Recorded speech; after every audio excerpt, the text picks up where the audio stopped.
Vallabha Girdhari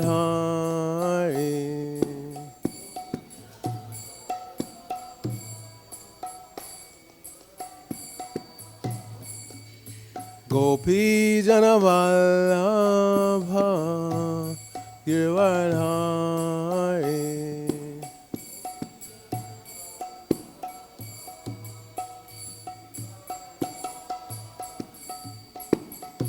Yashoda Nandana Brajajana Ranjana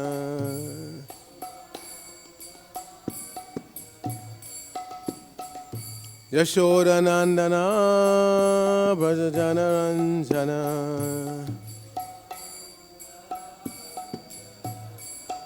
Jamuna Tira Vanachari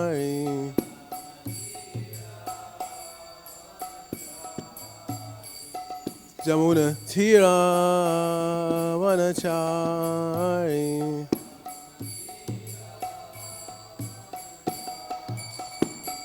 Jaya Radha Madhava Kunja Bihari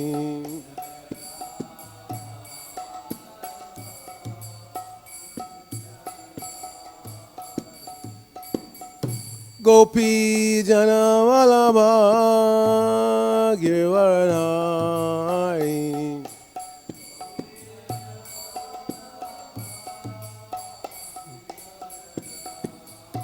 Gopi Jana Vallabha Girdhari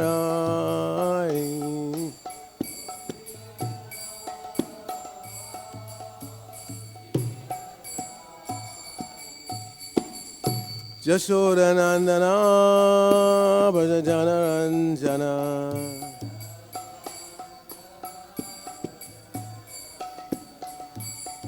Yashoda Nandana Brajajana Ranjana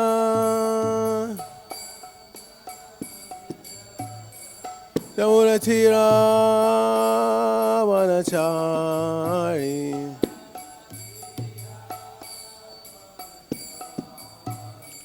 Jamuna Tira Vanachari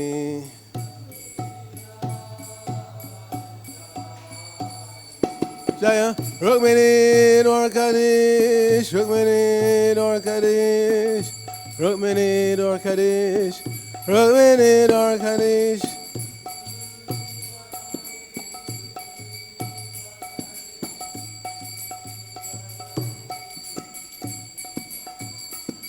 Jaya Jagannath Jaya Jagannath Jaya Baladeva Jaya Subhadra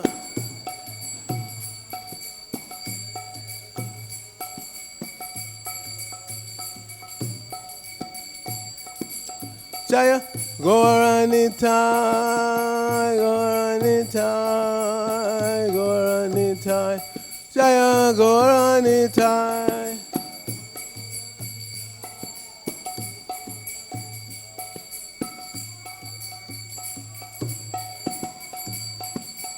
Jaya Prabhupada Prabhupada Prabhupada Srila Prabhupada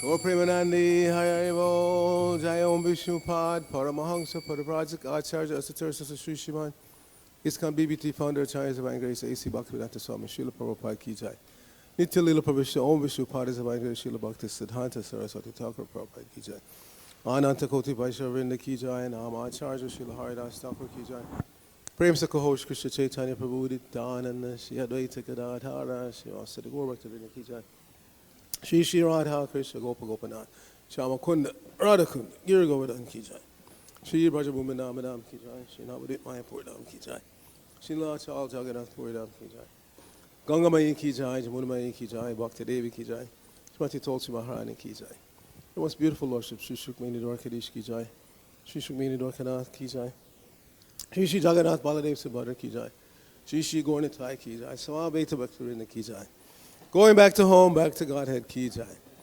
ISKCON, Los Angeles, Yatra Ki Jai. Brihad Madanga Chancellor, Book Distribution Ki Jai. International Food for Life Chancellor, Prasadam Distribution Ki Jai. Shri Harinam Sankirtan Ki Jai. Nitai Gaur Premanandi, Hari Hari Bo. All glories to the assembled devotees, all glories to the assembled devotees, all glories to the assembled devotees, all glories to Shri Shri Guru and Gauranga, Lord Shri Prabhupada.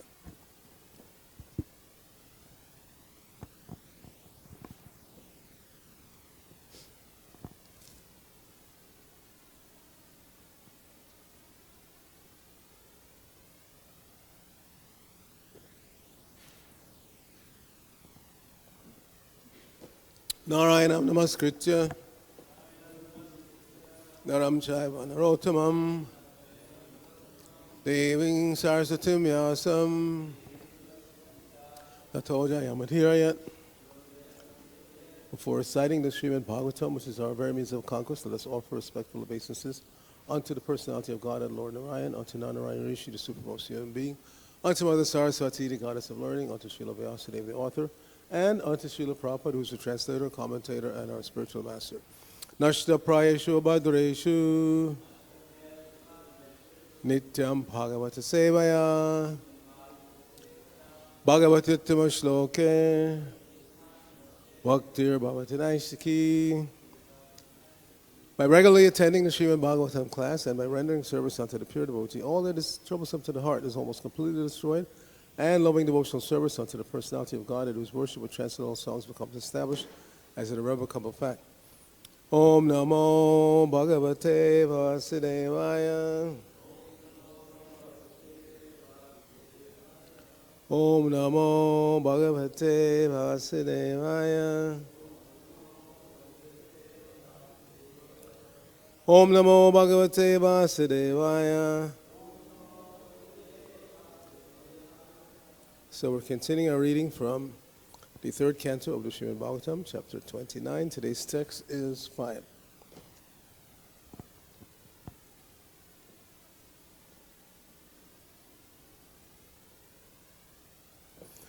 Lokasya mithyā-abhimater acakṣuṣaś ciram prasuptasya tamasy anāśraye. Not tamasi. You have to run when the I turns into a Y, you have to run it into the next word. Otherwise the meter gets destroyed. So try again. Ciram prasuptasya tamasy anāśraye. śrāntasya karmasv anuviddhayā dhiyā. Tvam āvirāsīḥ kila yoga-bhāskaraḥ. Yeah, so today we have two examples of that sandhya, running things together. Otherwise the meter doesn't work. That's how Sanskrit works when you're pronouncing it, not just writing it. You'll see in the synonyms, it's tamasi, tamasi. But because if you pronounce tamasi, anāśraye, then it doesn't work. That's why that I changes to a Y to indicate that you run those two words together. So you say tamas anāśraye. You put the Y in front of the A. Tamas anāśraye. And same thing with karmasu. Why is it change the U to a V? Because it indicates again that you run those two words together. Karmas and then anuviddhayā. Anuviddhayā. The V goes with the next word. So instead of karmasu anuviddhayā, it's karmasv anuviddhayā. Okay, let's start. Lokasya mithyā-abhimateḥ acakṣuṣaś ciram prasuptasya tamasy anāśraye. śrāntasya karmasv anuviddhayā dhiyā.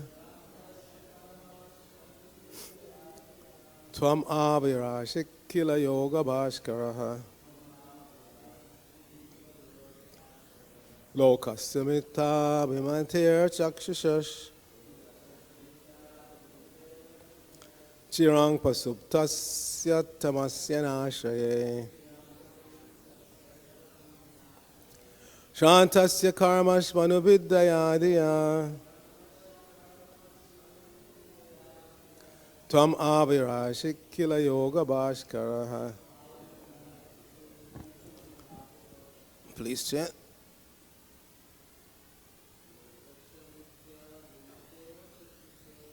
Lokasya mithyā-abhimater acakṣuṣaś. Ciram prasuptasya tamasy anāśraye. śrāntasya karmasv anuviddhayā dhiyā. tvam āvirāsīḥ kila yoga-bhāskaraḥ. Lokasya mithyā-abhimater acakṣuṣaś. ciram prasuptasya tamasy anāśraye. śrāntasya karmasv anuviddhayā dhiyā. tvam āvirāsīḥ kila yoga-bhāskaraḥ. Mataji.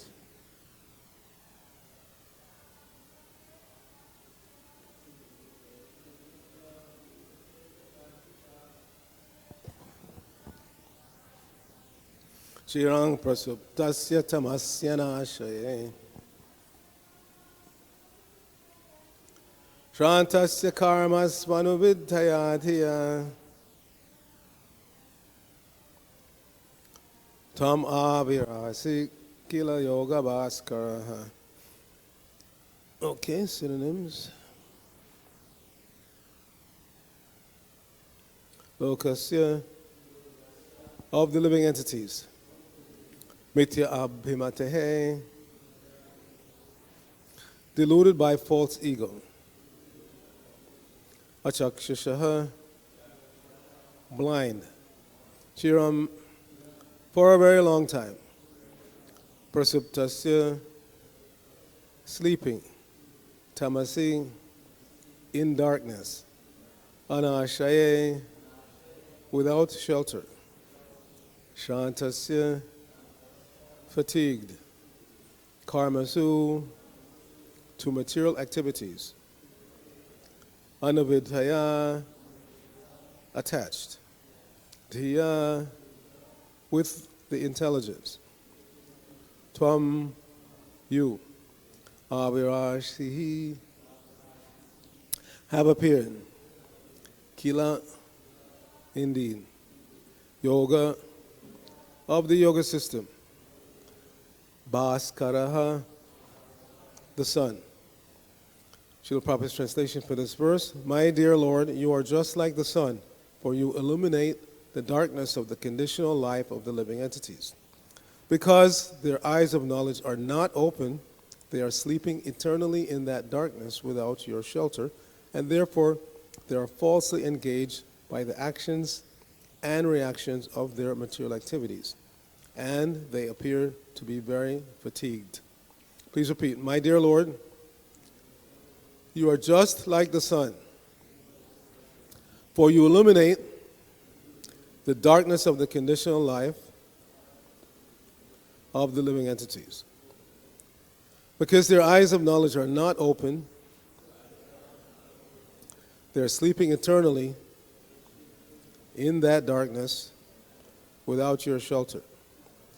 And therefore, they are falsely engaged by the actions and reactions of their material activities, and they appear to be very fatigued. Srila Prabhupada's purport: it appears that Srimati Devahuti, the glorious mother of Lord Kapiladev, is very compassionate for the regrettable condition of people in general, who, not knowing the goal of life, are sleeping in the darkness of illusion. It is the general feeling of the Vaishnava, or devotee of the Lord, that he should awaken them. Similarly, Devahuti is requesting her glorious son to illuminate the lives of the conditioned souls so that their most regrettable conditional life may be ended. The Lord is described herein as yoga-bhāskaraḥ, the son of, that's S-U-N, not S-O-N, the son of the system of all yoga. Devahuti has already requested her glorious son to describe Bhakti Yoga, and the Lord has described Bhakti Yoga as the ultimate yoga system. Bhakti Yoga is the sun-like illumination for delivering the conditioned souls, whose general condition is described here. They have no eyes to see their own interests. They do not know that the goal of life is not to increase the material necessities of existence, because the body will not exist more than a few years. The living beings are eternal, and they have their eternal need. If one engages only in caring for the necessities of the body, not caring for the eternal necessities of life, then he is part of a civilization whose advancement puts the living entities in the darkest region of ignorance. Sleeping in that darkest region, one does not get any refreshment, but rather gradually becomes fatigued.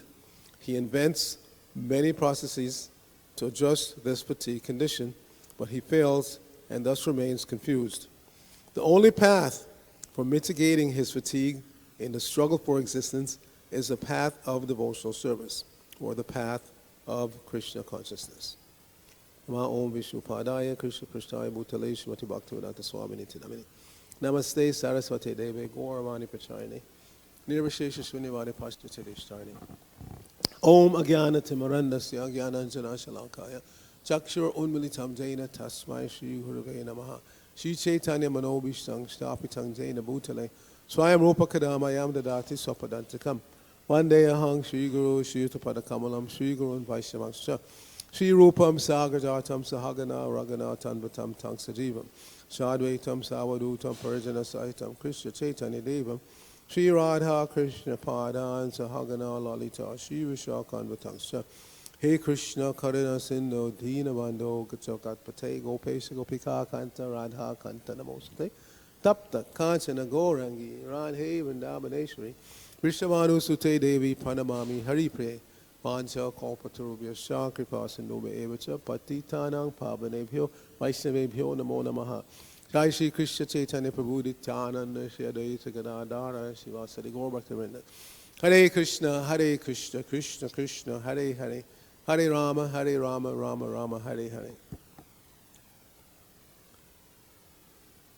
So quite often when the Lord interacts with his pure devotees here on the material plane of existence, material for us, not for him, there is no material for Krishna, because he's the source of both material and spiritual. So he's not affected. Ajopi sanavayatma bhutanameshvaropisam prakriting swamadishaya sambhavam atmamaya. Krishna says, when I come into this world, I'm not forced to take birth like you are. We are forced by actions and reactions, as Devahuti points out here. We act, we see a situation, we decide on some course of action, we act, and then reaction comes, and quite often we don't like the reaction. So we come up with some other action to counteract that reaction, and then we just go deeper and deeper into darkness. People are walking around with their eyes open, the sun is shining. They may say, what darkness are you talking about? It's all bright, it's all beautiful. But no, if you don't understand where you are and what's going on, and what is the ultimate goal that you should be trying to achieve, then you're in darkness.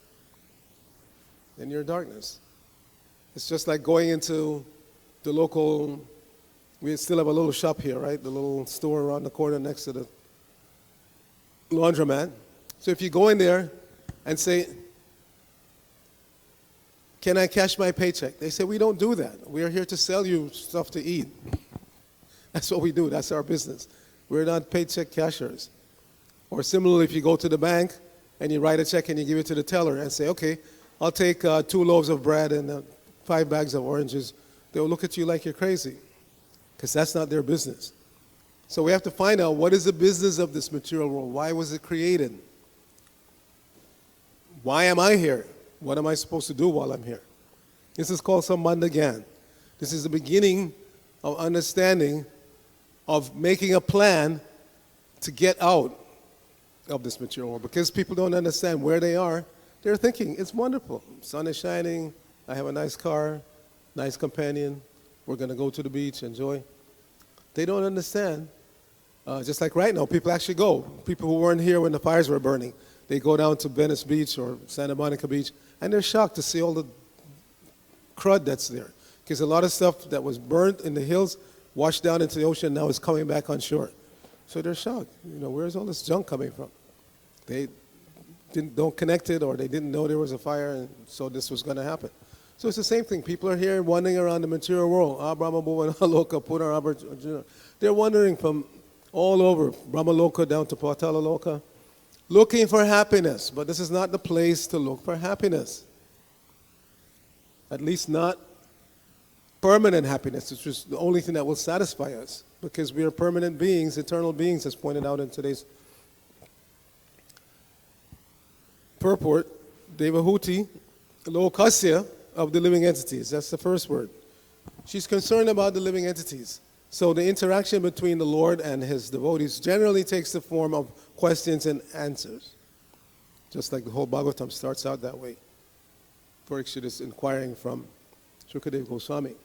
And Shukadev Goswami glorifies him for asking questions. Kariyaneshate prashna, kritaloko jana nupa. Advavik samatak pungsa, shota vyarishu yakparaha. This was his response after Shukadev asked, what is the duty of a person who's about to die? And then, after Parikshit asked that question, what is the duty of a person who's about to die? Which means everyone. It's not that he's the only one who was going to die. Everybody who was present there when Shukadev Goswami spoke to Parikshit Maharaj, they all are going to die. Even Lord Brahma. His death means the end of the universe. But everybody who was there, they were also scheduled to die. So why are they so concerned about Shukadev's death if they're also going to die? Why is it so important to be there for for Parikshit's departure, for Parikshit's death?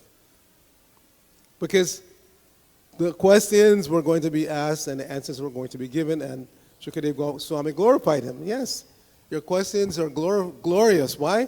Because the answers are important for everybody, not just for you. And Shota Vyarishu Yakparaha. It is the prime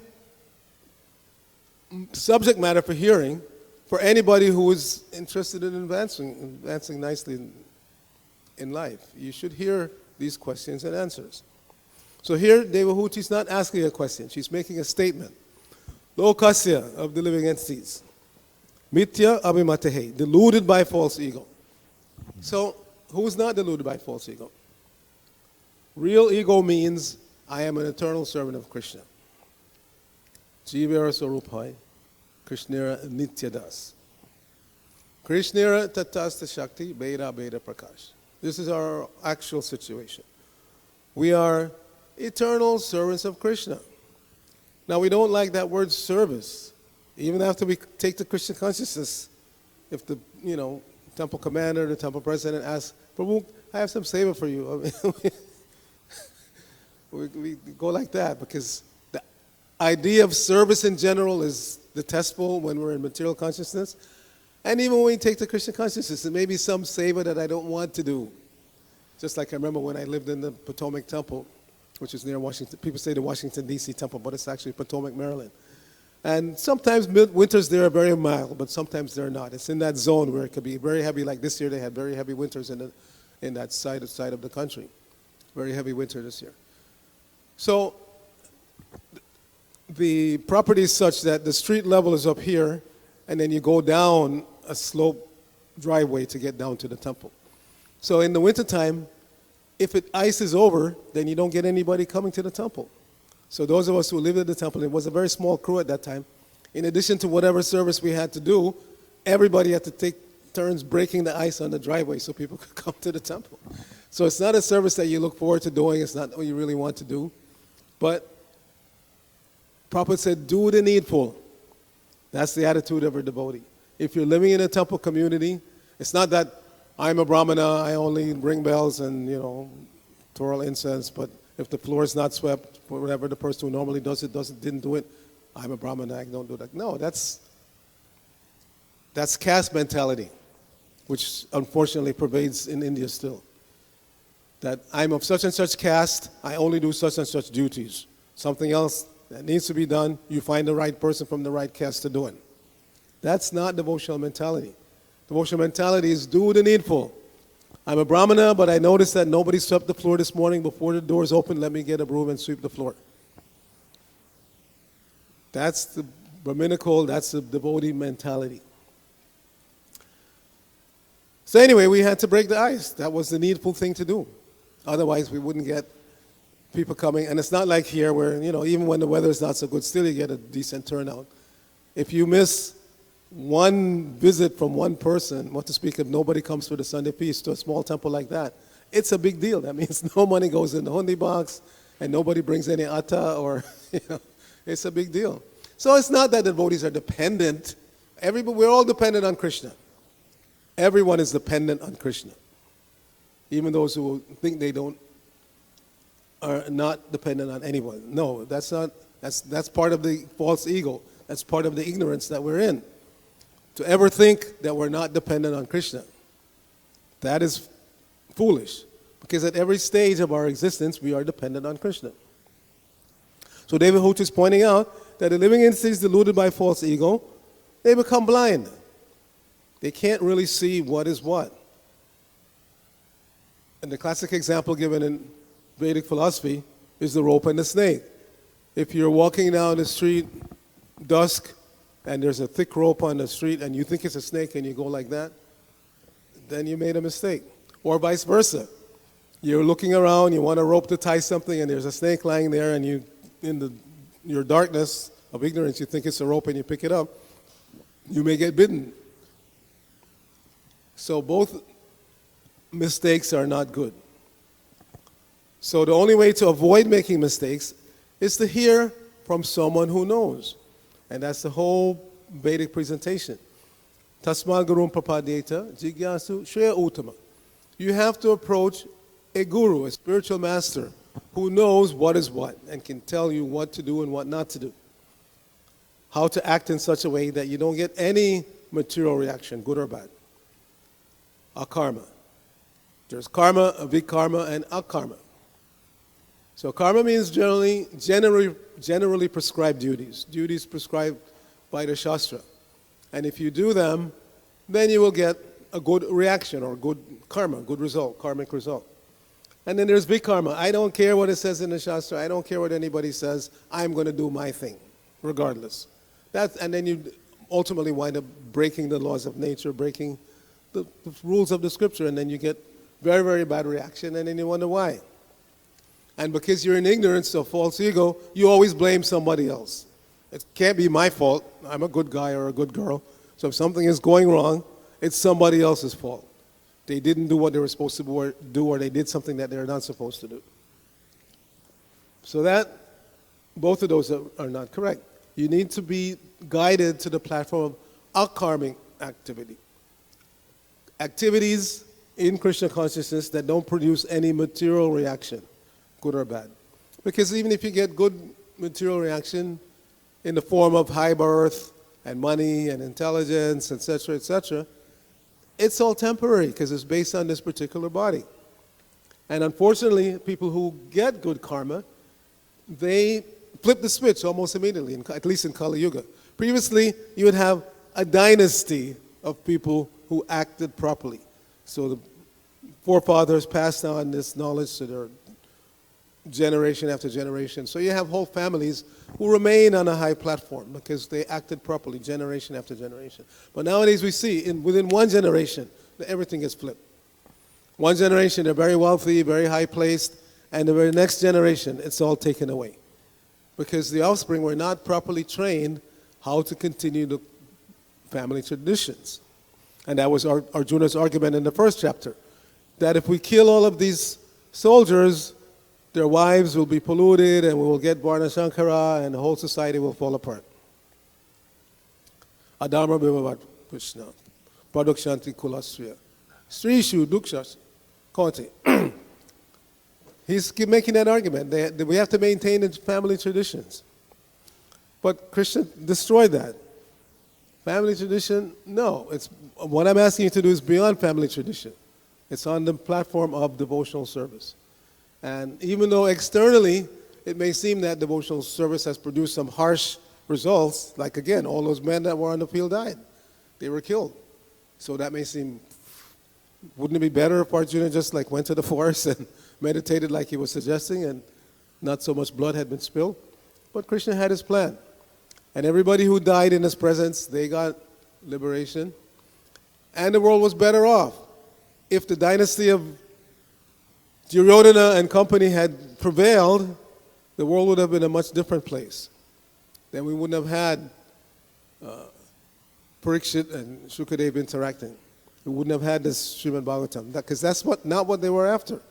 They were not after educating the population for going back to home, back to God. No, they just wanted to enjoy the kingdom and do whatever they want to do. So Krishna didn't want that. Krishna wanted a devotee to be the head of the government. And that still holds true today. Every so-called president, now they don't have monarchs anymore. Very few left and they have no power. But it's just another form of monarchy.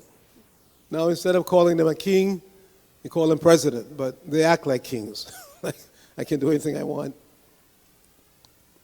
And Krishna doesn't want this. He wants the head of the executive branch of government to be a devotee, because only then will the best course of action be laid out and followed, which is what the executive head is supposed to do.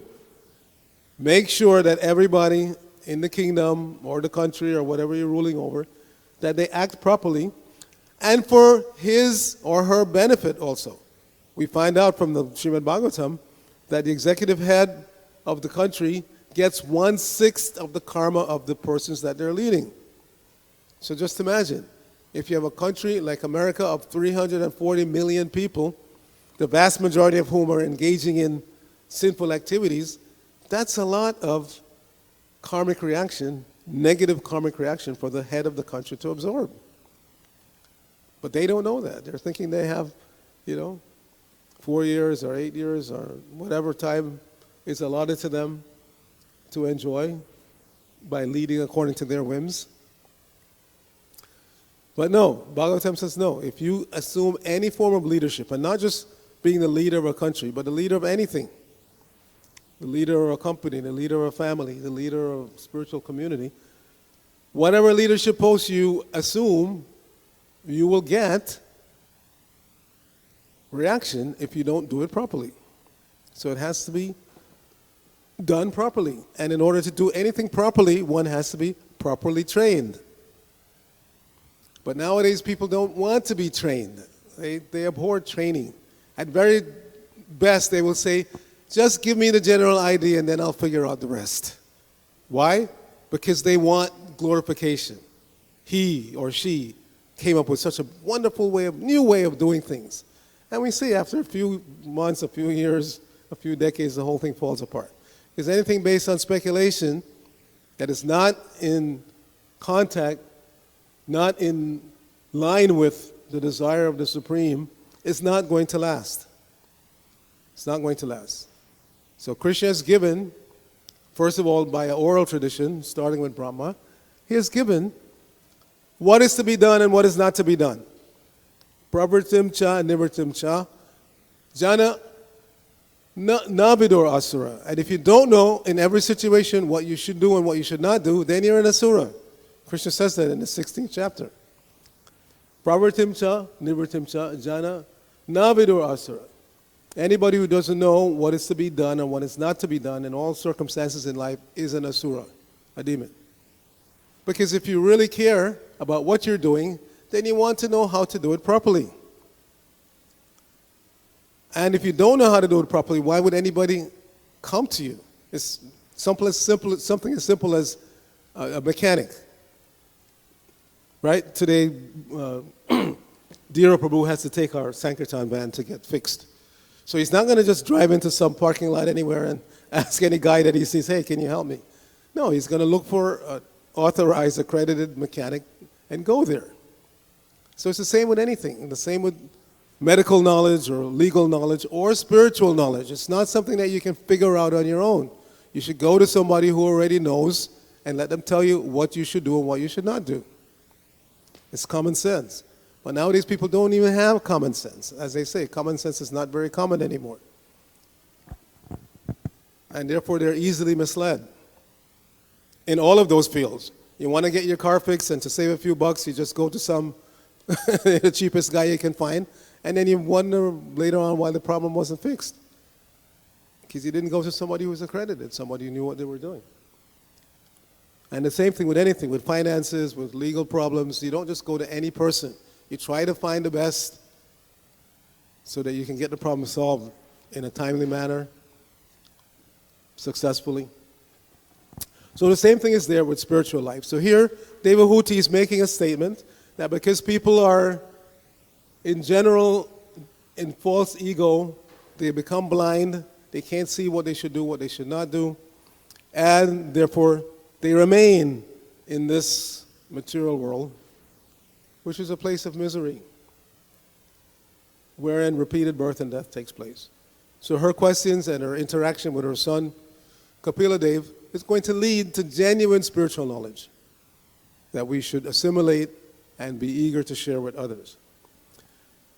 And we're fortunate to be here in New Dwarka, where every single painting on the wall gives us an indication of this spiritual knowledge. Recently, someone was visiting, and we were discussing the paintings on the wall. That previously we used to have another Gopal picture over there, Krishna hugging the calf. It's been replaced with Krishna and Balaram and the cowherd boys taking the cows into the forest. And similarly over here, we used to have a picture of Krishna and Arjuna, and now we have a similar painting of Krishna and Balaram taking the cows into the forest. So there are two, I was pointing out, there are two actually divisions of that activity.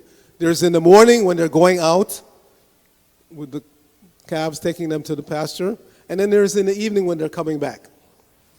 So these two are actually the morning. They're going out in the morning, and the gopis are drinking up the beautiful faces of Krishna and Balaram. So there are verses, we know in the Shastra there's a verse for everything. So the verse for the morning pastime, going out into the pasture, you'll find in the 10th canto. Both of them are from the 10th canto. It says, Akshan vatam palamidam na param vidama sakya pashuna navesha tiktor vayasyai paktram vajesha tanayo anavena jushtam yarivana pitam anarakta kataksha moksham. The gopis said that the highest perfection of vision, the best fruit that you can get from being able to see. Akshanvatam palam idam na param vidam. You won't find anything higher than this. It's to see Krishna and Balaram.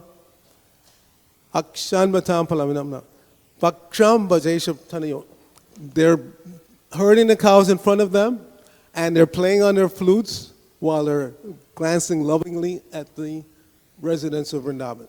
As far as we're concerned, there is no higher fruit of vision than this scene, seeing this scene. So our predecessor acharyas point out there's a deep meaning to this, that the gopis, as you know, in Vedic culture, the young girls are not supposed to associate freely with young boys, but they were pointing out to their elders that if there's no higher vision than this, why can't we also see? Why should we be denied the right to see Krishna and Balaram taking the cows into the forest? There's no higher vision than that. And everybody else can see them, so why not us?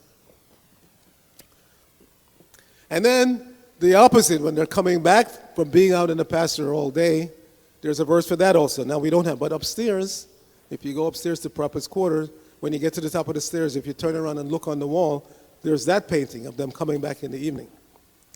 So that one says, Atati yad bhavan anikananam, shruti yugayate tvam apashitam, kutila kuntalam, shrimukamte, jada udikshitam pakshma kridrisham.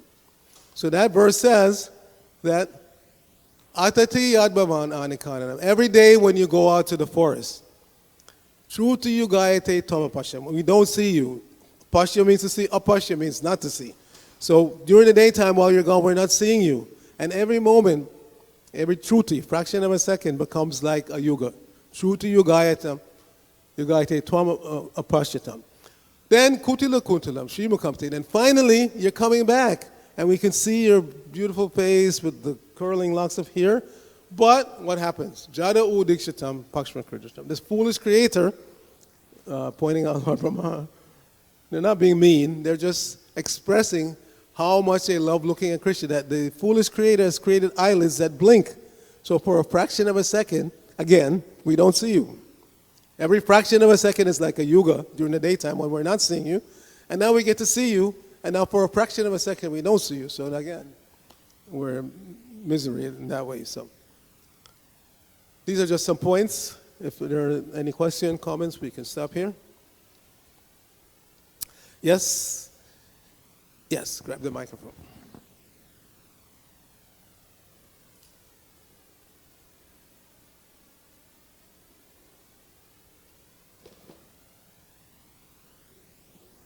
Thank you for the class, Prabhu. Gopinath, yes. What Hare is Krishna. your question or comment? Regarding the passing down of tradition and knowledge, are there any things in our society that you think we could be doing better at in terms of teaching the next generation? Any shortcomings that you've seen that we can focus on?